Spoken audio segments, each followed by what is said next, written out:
നമസ്കാരം. പതിരും കതിരും.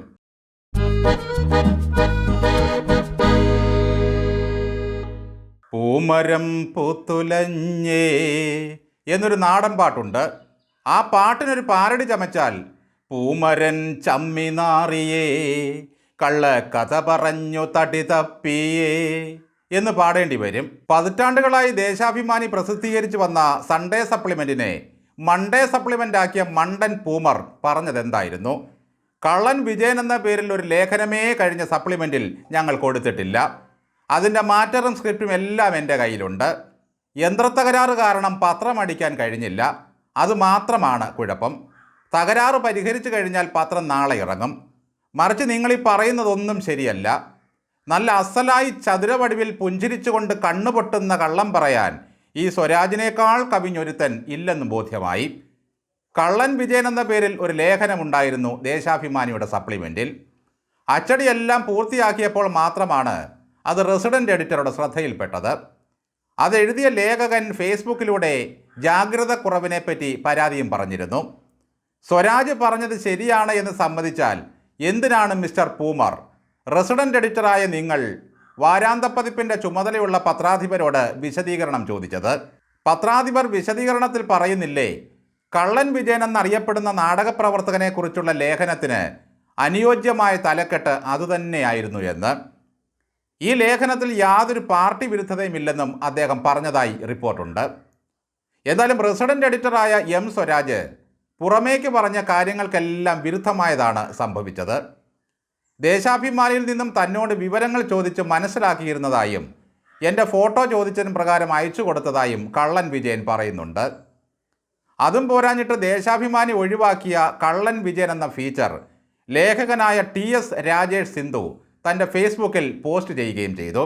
ഒരുപക്ഷെ ഈ സർക്കാർ വീണ്ടും ഭരണത്തിലിരിക്കുകയായിരുന്നെങ്കിൽ മറ്റാരും വിജയൻ എന്ന പേരോ അതിന് വിശേഷണങ്ങളോ ചേർക്കാൻ പാടില്ല എന്ന് ഉത്തരവിറക്കുമായിരുന്നു. എല്ലാവർക്കും കള്ളൻ പവിത്രനാകാൻ കഴിയില്ല സ്വരാജെ. ഉത്തര കൊറിയക്കാരൻ കിങ് ഭരിക്കുന്നിടത്ത് ഇത്തരം ചില കടുത്ത നിർദ്ദേശങ്ങളുണ്ടെന്ന് കേട്ടിട്ടുണ്ട്.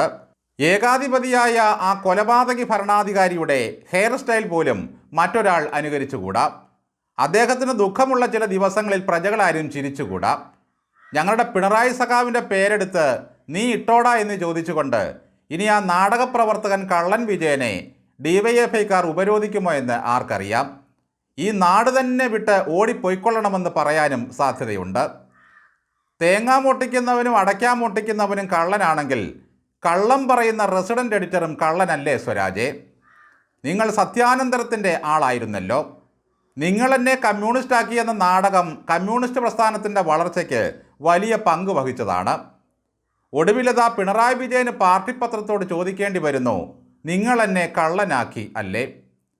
ഭ്രമയുഗം എന്ന സിനിമയിൽ കുഞ്ചമൺ പോറ്റി എന്ന കഥാപാത്രത്തെയാണ് മമ്മൂട്ടി അവതരിപ്പിച്ചത്. എന്നാൽ കുഞ്ചമൺ ഇല്ലക്കാർ അതിനെതിരെ കേസ് കൊടുത്തു. ചാത്തൻ സേവക്കാരനും ദുർമന്ത്രവാദിയുമാണ് ഭ്രമയുഗത്തിലെ മമ്മൂട്ടിയുടെ കഥാപാത്രം.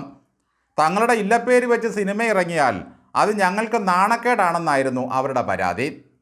അതേ തുടർന്നാണ് കുഞ്ചമൺ പോറ്റിയെ കൊടുമൺ പോറ്റിയാക്കി അണിയറ പ്രവർത്തകർ മാറ്റിയത്.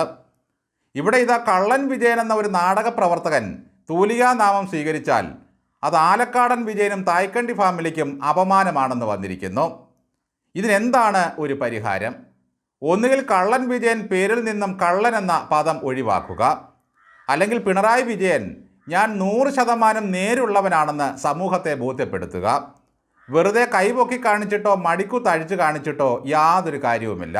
ഭരണത്തിൽ നിന്നും പോയിട്ടും എന്തെല്ലാം തരത്തിലാണ് ഓരോരോ മെനകൾ ഈ പ്രസ്ഥാനത്തെയും പിണറായി വിജയനെയും ബാധിച്ചുകൊണ്ടിരിക്കുന്നത്.